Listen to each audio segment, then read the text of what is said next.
Start with facing using G1 to achieve a constant linear feed rate. Since drilling will follow, it is sufficient to face until just below the diameter of the drill. Use cycle G84 for drilling. For rough turning, use the G81 cycle, which is normally also used for external machining. However, there are 3 important adjustments to consider when machining internally. First, preposition in X to the drill diameter, here G0x30. Second, set the offset AX with a negative sign, for example AX minus 0.5. Third, the feed depth D, which is the amount the tool advances per machining step, is smaller for internal machining than for external machining. In this example, the feed depth is D1.5.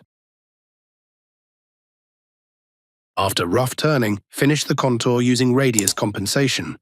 Internal machining is done with G41 since the cutting edge moves left of the contour.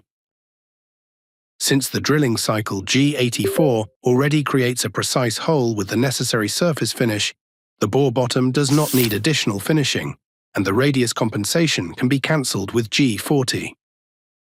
Finally, perform the return movement with G14H2, first in Z, then in X, to safely end the cycle.